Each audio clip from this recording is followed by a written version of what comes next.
I'd like to begin introducing this session with a story from about 10 years ago when I was in Kolkata on an internship and had just discovered my own curiosity for Indian history. And I discovered this is about the time when Amazon and Flipkart were taking off in India. And I discovered a little hack which involved me ordering expensive history books, devouring them in 2 days, and then returning them for a full refund. But the first book that I did not return was William Dalrymple's White Mughals. And the reason for that is because up till that point, all the books I read about Indian history were fascinating but dry and academic tomes. William opened me to a world where historical figures were living, breathing characters. I still remember feeling my heart lurch when James Achilles Kirkpatrick realized that he would actually be able to marry Caronisa.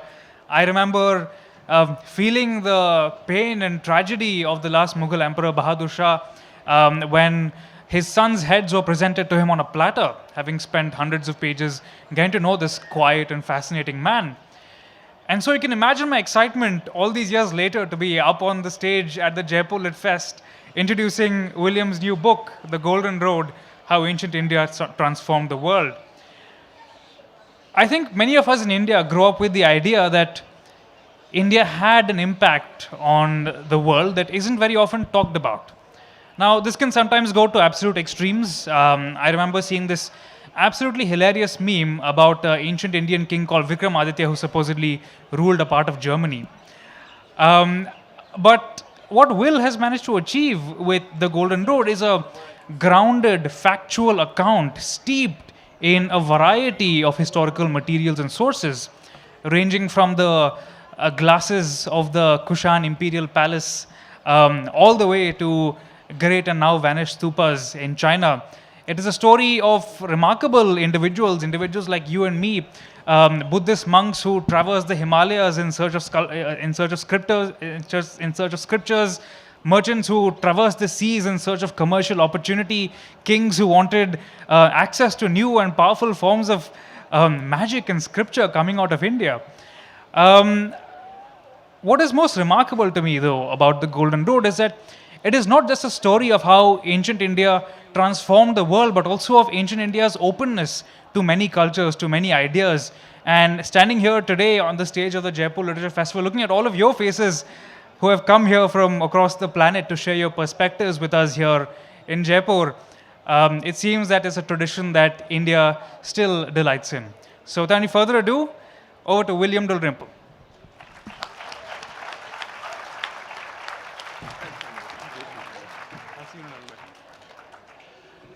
It's a great honor to be introduced by Anirudh, who is the new superstar of Indian narrative history. And I recommend unreservedly his wonderful new book on the Cholas, which you must all go out and buy immediately. It's wonderful to see authors coming up capable of writing books of such brilliance and sophistication at such an amazingly young age. I need the monitor, please, AV guys, as I can't see what I'm showing. Could we get the monitor up on the stage? In the meantime, so India is one of those places which early on in history came up with profound answers to the big questions humanity asked. What are we doing here? Why are we here? What is this earth we inhabit? What is the relationship of the earth to the heavens? India was not the only place that came up with these answers. Ancient Greece, for example, famously produced remarkable ideas in mathematics, in philosophy. China also. The difference is that the Greek answers to these big questions were tom-tommed around the world by successive colonial powers. The British brought Greek ideas and Greek mathematicians to Indian schoolrooms. To this day, go anywhere outside this country. And while everyone will know the stories of Aryabhatta, so everyone will know the stories of Pythagoras or Archimedes, the stories of Archimedes in his bath shouting Eureka, no one outside this country today, even now, has heard of Aryabhatta or Brahmagupta. I did a lecture tour around Britain at the beginning of this book tour, and even asking in Oxford and Cambridge who's heard of these names, a handful of hands would go up, and they would all be Indian. This should not be the case in this day and age. The extraordinary contributions of India to world civilization remain almost unknown. And then there is the whole story of China. China has been very, very successful at promoting its version of its role in the world, most particularly through this map, the idea that from early antiquity, a road stretched across Eurasia, from the Roman ports of the Mediterranean, through Anatolia, through Persia, through Central Asia, and terminated at the great terminus of the Silk Road in Chang'an. But as you can see, this map completely ignores India. India does not exist except for a name on the map and the Himalayas. Even the maritime Silk Road, which is the dotted line which goes southwards from Guangzhou, merely goes around India and doesn't stop because there are no ports on this map. Now, as far as the ancient period of history, classical age, is concerned, this idea is a lie. It is completely and utterly wrong. China and Rome had no idea of each other's existence. We do not know of a single diplomatic mission that ever left China to go to Rome or vice versa. But at the same period of history, Pliny is complaining that India is the drain of all the precious metals in the world, that gold and silver are debouching out of the coffers of the Roman Empire so rapidly that it's a threat to the state. Meanwhile, Strabo, a Roman geographer based in Alexandria in the 1st century, describes fleets of 250 vessels leaving the Red Sea coast of Roman Egypt and sailing round Aden to land at the ports of India. India and the Roman Empire were each other's biggest trading partner. So we need to completely revisit the history of India, of India's influence. Through successive ages, the record of India in both cultural and economic influence has been underrated, underplayed, and to date, its contribution remains unknown. At this moment in London, there are not one but two exhibitions talking up the Chinese version. There is the Silk Road show at the British Museum, a magnificent show, wonderful, but it completely ignores India. And it's a very easy case to make, and I will make it this evening, that in the early centuries, it was India, not China, that was the center of major international trade, the major center of ideas, of philosophies, radiating out first over Asia and then over the wider world. Over the next 40 minutes, I'll try and present to you the story of three particular schools, if you like, of Indian thought, three bodies of Indian thought which changed the world around it. First, and probably most important, was Buddhism. Today, because there are so few Buddhists in India, there isn't a natural constituency, in a sense, to cheerlead for Buddhist history, in the way that there is, for example, for Hindu history. And therefore, the extraordinary success of Buddhist ideas radiating out north to Bactria, through Pakistan and Afghanistan, through China to Mongolia and Siberia, across through Korea and Japan, down through Southeast Asia, Cambodia, Laos, Vietnam, Thailand, Burma. All these areas were completely transformed by the arrival of Indian ideas. And it's not just the religious ideas of Buddhism. With Buddhism comes Indian languages, Sanskrit and Prakrit, which contain within them a whole body of Indian learning about time, ideas of cyclical time, ideas of yugas, ideas of geography, the notion of Jambudvipa. A whole body of Indic learning expands outwards with Buddhism and changes the world in a way that is still tangible today. When you go to Southeast Asia, you can still see the Buddhist monks wandering around all these countries. But even further than that, you can see in Indonesia, which is now a Muslim country, the state airline is called Garuda, after the Mount of Vishnu. The largest ancient capital next to Bangkok is Ayodhya, named after Ayodhya, the capital of Lord Ram, well known here. But what's it doing in Southeast Asia? The largest Hindu temple in the world sits not in India, but in Angkor Wat in Cambodia. And that is the second subject which I will deal with, the expansion of ideas of Sanskrit, Hindu learning, and specifically Hindu ideas of kingship taking over every Southeast Asian court from the 6th to the 12th century. And with it, the spread of Sanskrit, the spread of the great epics, the Ramayana, the Mahabharata, become indigenized in Southeast Asia. Indeed, the landscape of Southeast Asia gets renamed. The Mekong is merely the Khmer pronunciation of Ma Ganga. A new Ayodhya is built outside Thailand. A new Kurukshetra appears in Laos. Every major Shaivite shrine reappears somewhere in Cambodia. And yet, I think Indians are not fully aware of the scale of this. They know of Angkor Wat, vaguely. And you go there and you see the pictures of the Battle of Lanka or Kurukshetra. But even there, I always find Indian visitors surprised to see it. They're not naturally aware that this was part of what I call in this book the Indosphere, this zone of Indian influence, which is crossing the entire continent. Then thirdly, I talk about the spread of Indian maths, Indian astronomy, and Indian science. In the West, we call the numbers we use Arabic numbers because we got them from the Arabs, but the Arabs got them from India, along with zero, along with the ideas that became Arab ideas, algorithms and algebra.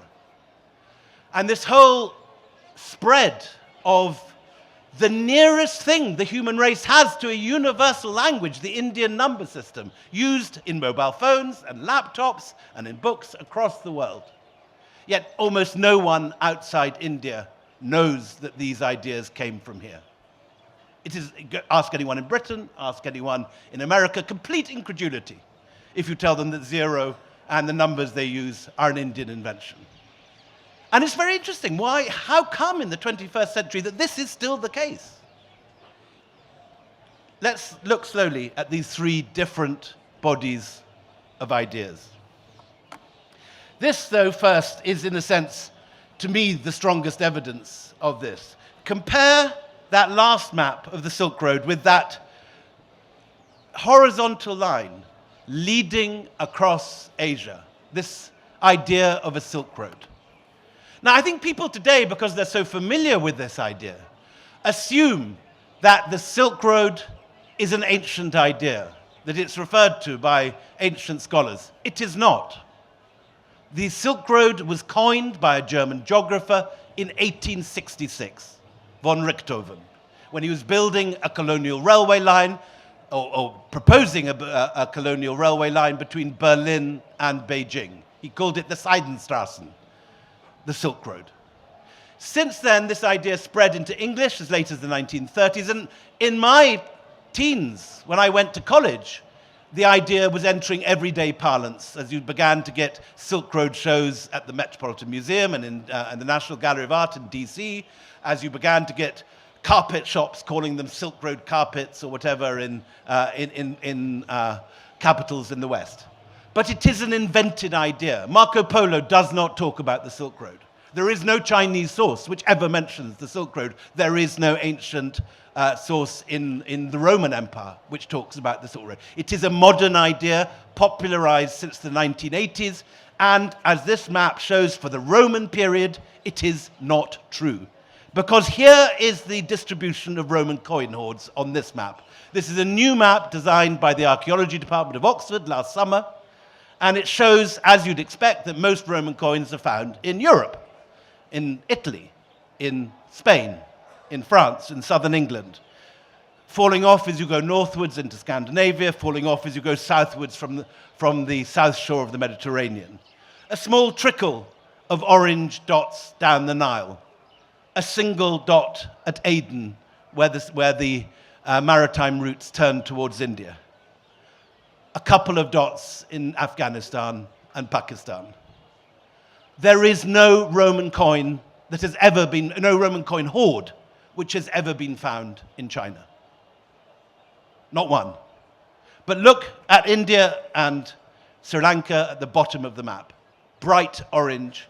Every year since the 18th century, Roman coins have been turning up here. Proof that what Pliny said was not a figure of speech, but a literal problem. Roman gold, thousands and thousands upon tens of thousands of Roman aurei turning down through the maritime trade routes to reach India in return for the luxury goods which India sold. So let's go through these three body of ideas which moved along these trade routes. First of all, very briefly, Buddhism. The Buddha was a historical character. He lived in the mid-5th century BCE. But he's almost invisible, and his religion is almost invisible for 200 years. There is no epigraphy. There are a handful of possible pottery shards with possible early Brahmi inscriptions. There are no clearly datable ruins outside Lumbini and Rajgir in Bihar. And then, after 200 years, something utterly remarkable takes place. With the accession of the Emperor Ashoka, suddenly the lights go on. Suddenly, where you had no sculptures, no art, and no epigraphy, suddenly waterfalls of words are appearing on rock shelters down the Ashoka pillars as this ruler, Ashoka, based in Pataliputra in modern Bihar, has this moment of revelation, converts to Buddhism, and wishes to tell not just the people of his own kingdom, Magad, but neighboring kingdoms in South India and in Sri Lanka, and a much wider area. He sends out Dharma ministers, according to an inscription in Kandahar. Dharma ministers simply means, in our language, missionaries, who convert people to Buddhism, according to this inscription, as far away as Greece, across the post-Alexandrian Hellenistic world, as far as Cyrene, Libya. Indian Buddhist missionaries, 250 BC, appearing in Egypt and Libya. Soon after that, you begin to see these extraordinary early Buddhist viharas springing up in the Western Ghats. This is Bajja, outside Pune, just an hour's drive from the center of Pune. Extraordinary, rock-cut, frozen representation of what the lost bamboo and wooden architecture of ancient India once looked like. They've carved it as if it is bamboo, as if it is wood, but it is in stone, solid stone, carved out of the rock face. And in the center, you have the vihara, and in the center of the vihara, you have the stupa representing the presence of the Buddha. Soon after that, you get the beginnings of wall paintings, like the great paintings of Ajanta, the famous Padmapani Buddha, Bodhisattva, suspended between this world and the next, caught, as the great art historian Stella Kramrisch put it, caught in a gale of stillness. Wonderful phrase. And then Sri Lanka. Ashoka sends his son, Mahinda, to convert the king of Anuradhapura, who after a week of listening to these sermons converts, and his people convert too. And from this moment, Sri Lanka becomes the center of the Buddhist mission. These great stupas in Anuradhapura rise up. Only 2 years ago, this extraordinary stupa was discovered by archaeologists on the hilltop of Rajagala in the middle of Sri Lanka. And on that stupa, a Brahmi inscription saying Mahinda, the son of Ashoka. And very rapidly, this island becomes the center of missionary activity in itself. And this is the map that should be taught in every Indian schoolroom, but is not. This miraculous spread of Buddhist civilization out in every direction, northwards through what's now Pakistan and Afghanistan, right up into Central Asia, through Tibet, through China into Mongolia and Siberia, through Korea to Japan, down to Southeast Asia as far as the Philippines. In a matter of several hundred years, the Buddha's word, Buddhist scriptures, in Indian languages, travels across the whole of Asia, changing it forever. And even now, we are widening the amplitude of these missionary discoveries. This extraordinary head is a head of the Buddha found at the port of Berenike on the Red Sea coast of Egypt last year. It's about as multicultural an object as you can imagine. The style is Gandharan, modern Pakistan and Afghanistan, but the marble it's carved in is from the Marmara Sea opposite Istanbul, Proconnesian marble, the kind of premier marble of ancient Rome. It has what's possibly a Palmyran sun god's ray behind the Buddha's head, while what the archaeologists nicely call the tortellini curls of the Buddha are carved specifically with a drill that was in use in the port of Alexandria. So we know that this was made in Alexandria, in Egypt, on the Mediterranean coast. And yet this was found, astonishingly, in a temple of the goddess Isis in the Red Sea coast of Egypt, dating from about 100 AD, the period of Philip the Arab. And from this period, we have also what was, in a sense, the kind of Lonely Planet or the rough guide of the Roman world. Has a complicated name, the Periplus of the Erythraean Sea, but what it is basically is a Roman sailor's manual to the trade with India. And this map is useful because it shows not only the ports on the Red Sea coast, Berenike and Myos Hormuz, into which Indian shipping was sailing. It shows not only these many, many ports mentioned in the Periplus along the entire length of the west coast of the Indian seaboard. It also shows Tibet, and Tibet is important because Tibet freezes over at this time of year. Cold winds rake in. Then, in March, you begin to feel the sun changing already here in Jaipur. By March, a thaw will take place, and warm winds will blow out. And the sheer scale of Tibet means that those winds blowing in for 6 months and blowing out for 6 months provide the monsoon winds, which not only provide the rainfall that keeps India as fertile as it does, but it provides regular winds by which sailors can sail at speed once they have learnt to ride these winds, like surfers learn to surf the waves. So Indian sailors learnt to ride these monsoon winds, and they mean that you can get from Kerala to the coast of Egypt in the Roman Empire in just 2 months. You then have a few months to go shopping, go and see a show in Alexandria, sell your wares, visit the pyramids, all that sort of stuff. And then you sail back again, equally speedily on the return winds. Now, no other country has this. Where I live in Scotland, you just have winds and gales and strong gales. But India has this gift of winds which predictably reverse. That means you can sail in one direction, as far as Egypt, in the other direction through the Malacca Straits to Cambodia. And this is one of the great gifts of India, along with the mineral resources, along with diamonds, along with gold, along with twice yearly harvests. It has meant that there have always been coastal communities in Tamil Nadu who sail to Burma and to Thailand. There have always been in Gujarat communities that have sailed to East Africa and the Gulf and to Egypt. So it has provided India not only with sailors, but with trade and with merchant communities who have taken this trade out of India. When historians write the history of India, they tend to write the history of India as an inland story, as a story of armies coming down from the hills, as a story of resistance to that.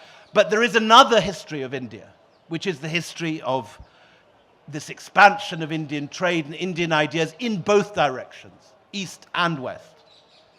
Now, in the Roman period, the emphasis is on the west. As the Periplus shows, the ports are on the west coast of India. Look at those blue dots running down the coast of India.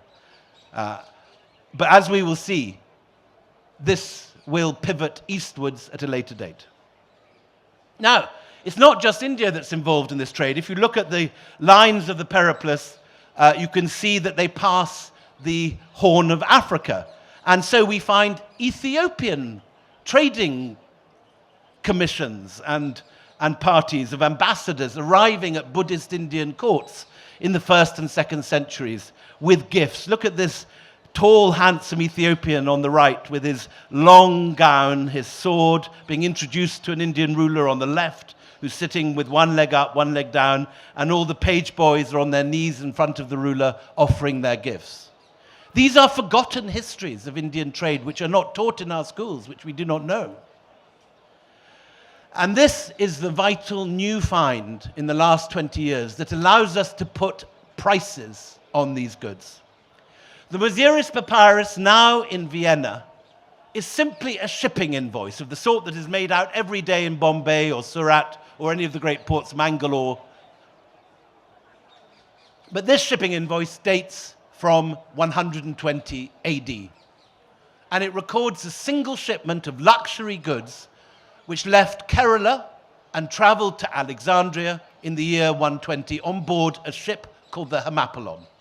And what has amazed everybody is how much your ancestors were charging my ancestors for really quite ordinary goods. Pepper. I mean, pepper. Who would ever pay a fortune for pepper? But they did. Ivory. We actually have pictures of this because in Sicily, a merchant who was involved in the Indian trade, obviously made a fat fortune out of it, puts up a mosaic in his house which shows a personification of India that's clearly based on a yakshi, one of these very sort of buxom fertility figures that are celebrated in early Buddhist art. You have the yakshi in the middle. She's holding an elephant's tusk. Behind her are strings of pepper. So pepper and ivory, two crucial exports. Over her knees, she is draped with silk. And the Periplus says you get silk from India. There is no mention on the Periplus of China because the Romans did not know where China was. And if China and Rome ever met, they met in the ports of Gujarat and Kerala. This was the point of contact. And as Pliny complains, and as this artist is delighting in, you can see through the silk to the shape of the woman's form beneath. Her legs are very clearly visible through the silk, which is why Pliny complains about half-naked society ladies. Pliny is a kind of puritanical naval commander. If it was his modern Indian equivalent, he'd be complaining about ladies in Luchin's Delhi. And he says these immoral ladies, these immoral women turn up half naked at parties, dressed in only this silk, this terrible, immoral new textile that they buy from India at ridiculous prices. Also interesting in this mosaic are elephants and tigers. I don't know whether any of you have seen Gladiator 2, that rhinoceros. These circus animals turn up, again, at a healthy price in the marketplaces of the West. And where the tiger's back foot is, that is malabathrum, which is a very expensive product used in perfumery. Now, the Mosiris Papyrus gives us figures for all this. It allows us to quantify it. And there are three columns. There is the goods, the price paid for it, and then, crucially, the customs take. The customs take was 1/3. And they're now talking in the latest edition of the Oxford Book of the Roman Economy that maybe as much as 1/4 of the Roman imperial budget came from the customs take at the Red Sea coast. Hadrian's Wall, the Appian Way, all those Roman roads, the forts on the Sahara, 1/3 or 1/4 of that was paid for by the considerable taken by the Roman exchequer, almost like an income tax on Indian luxury goods coming into the Red Sea. And these goods were clearly, were not things you needed. You didn't need silk, you didn't need pepper. And Pliny complains about this. He says, we're spending all our profits on these goods. It's slightly like, the equivalent of when British Airways cancels your flight and you get stuck in Heathrow and you go and buy one of those really expensive bottles of Japanese whiskey and an overpriced Hermes scent. And then you look at your credit card bill the next day and regret that you ever went anywhere near Heathrow. This is what Pliny is complaining about for Indian exports in the 1st century. These are unnecessary luxury items. And in Rome, there was clearly a premium, a social premium, on wearing India. So we know of a mistress of Nero called Lolina Paulinus, who, in a very Punjabi way, went to parties in Rome with Indian diamonds on her head, with Indian diamonds on her breasts, on her tummy button, on her shoes, and brought the receipts to the parties to show people how much she paid for them. You think this was invented in Carolbag? No way.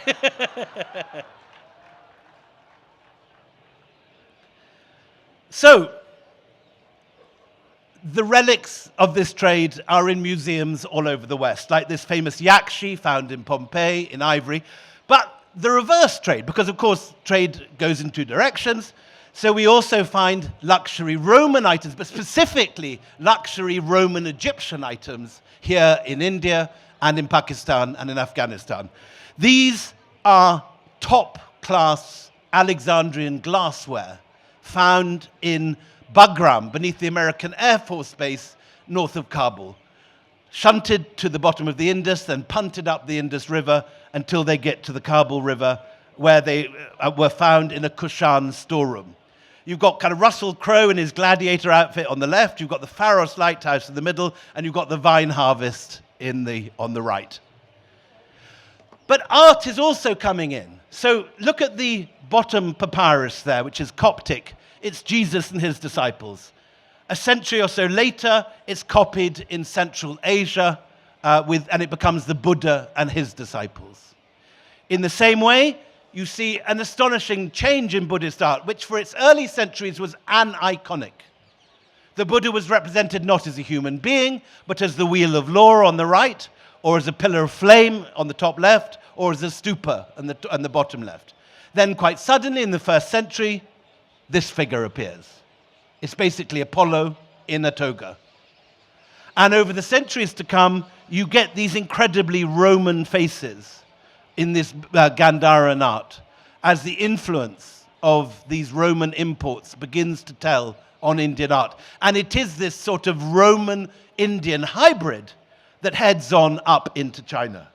Just compare on the left the figure of Augustus from Rome with the drapery of the Buddha from Peshawar. It's the same drapery. The artists are looking at Roman models when they're composing their bodhisattvas. So into Afghanistan, we get this sort of Romano-Indian hybrid through the monasteries of Mezainak and Bamiyan into Western China. And by the 2nd and 3rd century, Buddhism is becoming a big deal, not just in Western China, but in the court in Chang'an and Luoyang, where it is beginning to compete with Confucianism and Taoism. You have Gupta models. This is a Matra Bodhisattva on the left, being copied in Gansu in Western China on the right. Gandharvas and Apsaras, heavenly beings, float over the domes of Buddhist monasteries in China as they do in Ajanta and Ellora. Some of the monks were clearly smoking something pretty strong, resulting in blue elephants and all sorts of other weirdo stuff. But despite this heavy smoking, it begins to take control of the court by the 5th century. And this man on the right, Xuanzang, who the older among you will have learnt about at school with a slightly different spelling of Huansang, Xuanzang is the man that pivots this crucially in a new direction. Xuanzang is a Buddhist nerd. He wants to know that he can trust his texts. And he's reading texts that he believes are heavily corrupted. So in the 6th century, he sets off at the most dangerous time when the empire is falling apart, the Tang dynasty has yet to establish itself, and he heads alone and on foot through the Gobi Desert, over the Pamirs, into Kashmir, down through Jammu, down the Ganges, where he's captured and nearly sacrificed to Durga on Durga Puja, but then suddenly a wind blows up and they think that it's the gods being angry. And he makes it to the great center of Indian learning at Nalanda. Now, those of you who came to the session on Nalanda this morning would have heard Abe and the great Shailendra Raj Mehta talking about the extraordinary influence of Nalanda, which was the greatest center of learning in Asia. But look at the plan here. A courtyard, a cloister garth, and scholars' rooms on either side. This is exactly the plan of any Oxbridge college today. And it begins in Nalanda. It spreads through the Islamic world, through the great madrasas of Central Asia, to North Africa and Egypt, Al-Azhar in Cairo, reaches Libya, and then enters Islamic Spain by the 9th century. And this plan, developed in India as the model for the university, by the 12th century in Paris, Bologna, and Salerno, becomes the model for universities throughout. But it is the library at Nalanda which really dazzles Xuanzang. 9 stories of manuscripts. Monks can borrow anything there. And it has the full amplitude of Indian learning, science, astronomy, magic. Every Indian science is available in this library. And Xuanzang spends 20 years copying out the manuscripts and then heads back to China, where he finds that the Emperor Taozong on the left has taken a new concubine, age 15, this young woman called Wu Zetian. Now, Wu doesn't look like much in this picture here in the middle, but she was clearly a bit of a hottie, and she is depicted as such in the Chinese soap opera, which I recommend to you, because she jumps from Taizong's bed in the left to his son's bed on the right, and eventually becomes not the concubine, but the empress. And when Gaizong gets a stroke, she takes over as the reigning regent. And then when he dies, she takes over as the only woman emperor in 3,000 years of Chinese dynastic history.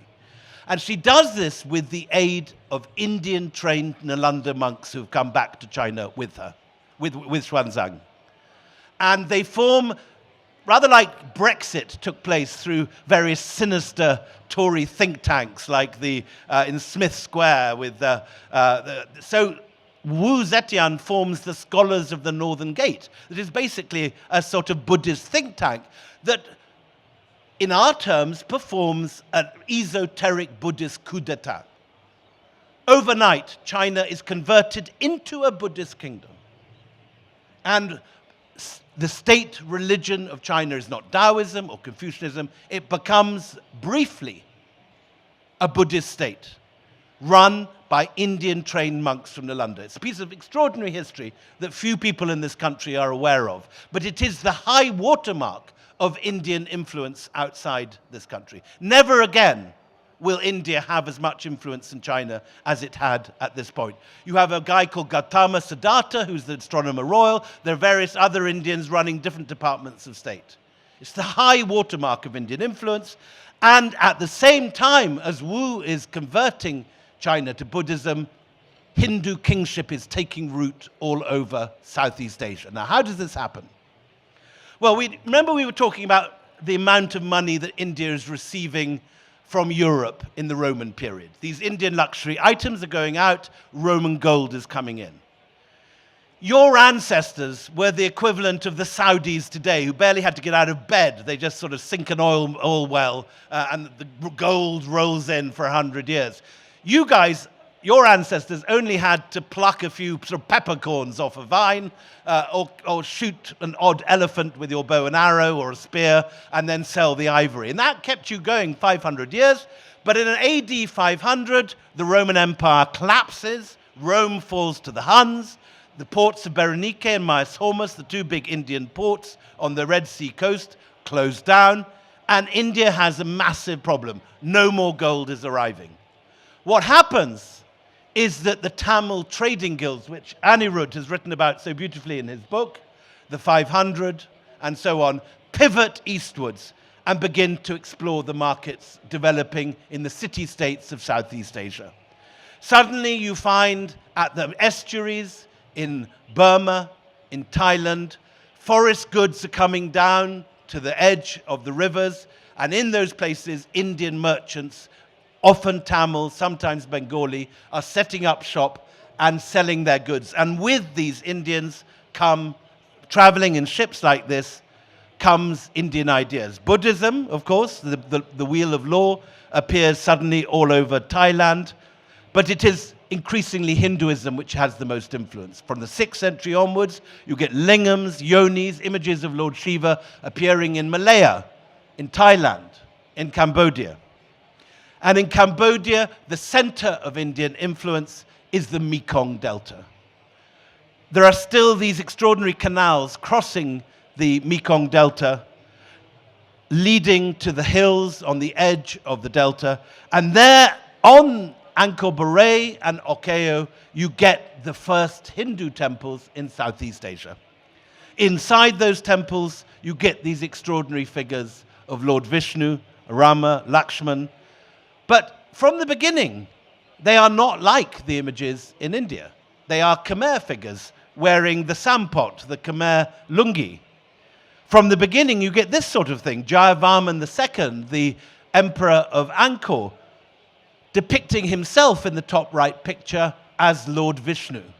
He's holding a conch and a discus. Now, you have Rajaraja Chola being blessed by Lord Shiva in Tamil sculpture, but you do not have Rajaraja Chola depicting himself as Lord Shiva. But this is not the case in Southeast Asia. And this is what's happening. Brahmins are turning up in large numbers. You can see their sacred cords, and they're blessing the ruler. The ruler converts. So his name, grandfather's name is Kadunga. He becomes Mullavarman or Suryavarman. Sanskrit becomes the language of court, and the Tamil Brahmi script, developed for use on palm leaves in Kanchipuram, becomes the basis of every Southeast Asian script. Khmer, Mon, Thai, all these different scripts derive from the same Southern Brahmi Pallava Grantha script developed in Kanchipuram for palm leaves in Tamil Nadu. And this spreads out as the landscape is transformed. Rivers are converted into sacred rivers by having their headwaters carved with yonis and lingams under the water. The Mekong gets named the Mekong, Ma Ganga. And this absolves the sadhus of any responsibility for crossing the Black Water, because they haven't crossed the Ganga because it's here in Southeast Asia. They're still within a greater India. Soon you have copies of Hindu temples in Tamil Nadu appearing in Southeast Asia. So on the left, we have the Shore Temple at Mahabalipuram, south of Chennai. On the right, Gedong Songo in Java, built just 6 years later, according to the same plan, with a few little Chinese additions in the eaves. The Ramayana, already the most popular epic in India, is first carved as a massive sequence of images, of 120 images, at Prambanam outside Yogyakarta. And what happens in the 8th and 9th centuries, as two enormous kingdoms develop and take over Southeast Asia, Srivijaya and the Khmer Empire, is that you begin to get larger buildings built in Southeast Asia than in India. So by the time of the 9th century, Borobudur is the largest Buddhist monument in the world, larger than any Buddhist monument in India. Extraordinary mandala-shaped step pyramid, 5 stories tall. While by the 12th century, the largest Hindu temple in the world is built not in India, but but in Angkor Wat. And don't tell Mr. Modi, but arguably the greatest Hindu empire in the world is not the Guptas, but the Khmers in terms of land conquered. The Khmers conquer Laos, Thailand, Cambodia, and spread out over a vast land region. Yet no one in this country is taught this. But these are Hindu empires with Hindu kings worshipping Lord Shiva. And they rename their landscape. Every great Shaivite shrine reappears in Cambodia as a step pyramid. It's an extraordinary monument. The outer moat of Angkor Wat encloses an area 4 times the size of the Vatican City. The population of Angkor Wat is 1.2 million. At a time, London is about 20,000 people. 3 harvests a year. Extraordinary hydraulic civilization. We're nearly running out of time, so just a canter through mathematics to finish this off. The numbers we use every day are Indian numbers. Here is an inscription from Gwalior. There is the number 270. We can all read it today. So the Guptas, the great golden age of the Guptas, results in extraordinary mathematics, in the Kama Sutra, in a whole variety of extraordinary achievements in literature. Kalidasa, the Cloud Messenger, Shakuntala. But it also sees extraordinary developments in mathematics and astronomy. Aryabhatta, the great genius, Pataliputra, comes up with the fact that the world, the Earth, is turning on its own axis 1,000 years before Galileo. He works out the exact circumference of the Earth and the distance of the Earth from the Sun. He says, using the boat of my own intellect, I dived and found the pearl of precious knowledge, which was lost. His work is taken on by Brahmagupta, who is from here, from Rajasthan, in Mount Abu. Brahmagupta takes Aryabhatta's work and he develops it. In particular, he defines zero. He realizes that zero is not an absence, but an active number with its own properties. And he devises a series of rules for zero. Zero is the number you get when you take a number from itself, for example. This allows him to develop place value and the decimal system. Tens, hundreds, thousands, tens of thousands. And with that, you can perform all sorts of fancy tricks. So in the second row in the middle, that dot is the oldest dated zero in the world. This, in Gwalior, a century later, is the first zero with the current shape, with the polo mint shape, the circle. And this is where we get our numbers from. This is not a well-known map, but it should be in every textbook in every country in the world. We start off with the Brahmi letters, that then go down to the Gwalior inscription I just showed you, and then it goes in 3 different directions. The Sanskrit Devanagari, the Eastern Arabic numbers devised, still used in Iraq and Saudi Arabia, and to the left, crucially, the West Arabic numbers in use in Morocco and Spain, which by the 16th century become our numbers that we use without thinking in every country of the day, the nearest thing we have to a universal language, and it comes from here. How does it get to the Middle East? Well, improbably through a Disney character. Hands up, anyone that's seen the Disney Aladdin. Go on, there must be more of you than that. Admit it. There we go. So this is Jafar, who you may remember is the kind of villain of Aladdin. Jafar is a historical character. He's called Jafar al-Barmakid. The Barmakids are a family that were originally Sanskrit literate Buddhist abbots. Their name is derived from the Sanskrit pramukh, boss. When they converted to Islam, their name is Arabicized to Barmakid. They become the viziers of Baghdad, and the first thing they do is call to India, to Sindh, for copies of Brahmagupta and Aryabhatta's work. These are brought to Baghdad in 776 and presented with terrific fanfare at court.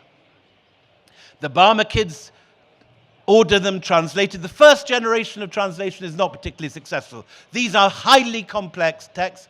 Aryabhatta and Brahmagupta both write in poetry and need volumes of commentary to be understood. But eventually, a young man comes from Khwarazm, which is what we today would call northern Uzbekistan. And that young man, known in Baghdad as Al-Khwarizmi, the guy from Khwarazm, writes a book called The Compendious Book of Calculating by Completion and Balancing According to Hindu Calculation. Now, that's obviously a bit of a mouthful. You should hear it in Arabic, so people know it by a nickname, Al-Jabr, from which we get our word algebra. And his name, Al-Khwarizmi, is where we get our word algorithm. So it is at this period that these Indian ideas of algebra and algorithms pass westwards into Baghdad, and hence, along with chess, across the Arab world. So from Sind in the bottom right-hand corner come the copies of Aryabhatta and Brahmagupta. They pass to Baghdad. Al-Khwarizmi comes from the top right, from Khwarazm. And the translated works of Al-Khwarizmi, which are works of incredible simplicity and clarity in Arabic prose that any teenager can understand, spreads through the Arab world to Arabic Spain, right across Libya, Morocco to Spain. And by the 9th century, Christian monks in what's now Barcelona are using them.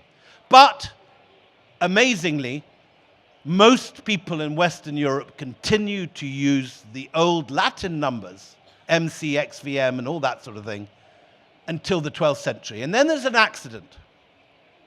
In the 12th century, Pisa opens a trading post in Algeria, and they send a middle-aged notary who goes with his children to trade in Algeria.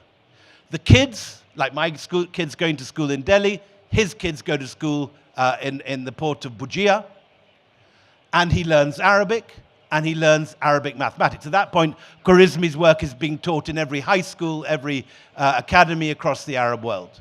So he learns Arabic numbers. And luckily for us, that kid is Fibonacci. So Fibonacci takes the Indian number system via the Arabs and takes it back to Italy. And there he writes a book called the Liber Abaci that comes to the attention of the Holy Roman Emperor Frederick II. And then, crucially, Frederick II takes him to his castle, Castel del Monte, in Puglia, gorgeous, mathematically perfect castle. And there, crucially, he introduces him to a Scotsman. There's a walk-on part for Scotland in this story. Michael Scott, the wizard, as we knew him where I grew up in the Borders, is in fact Michael Scott, the mathematician who studied Arabic numbers in Toledo, became the astronomer royal for the Holy Roman Emperor, and Michael Scott tells Fibonacci that the Liber Abaci is all very well, but it's a wee bit theoretical, he says. So he says, you've got to do a second edition, and you've got to be a bit more practical. It's got to have money conversion, weights and measures, usury, double accounting, things that merchants and money lenders can use. And that second edition of Fibonacci's Liber Abaci goes viral in Renaissance Italy.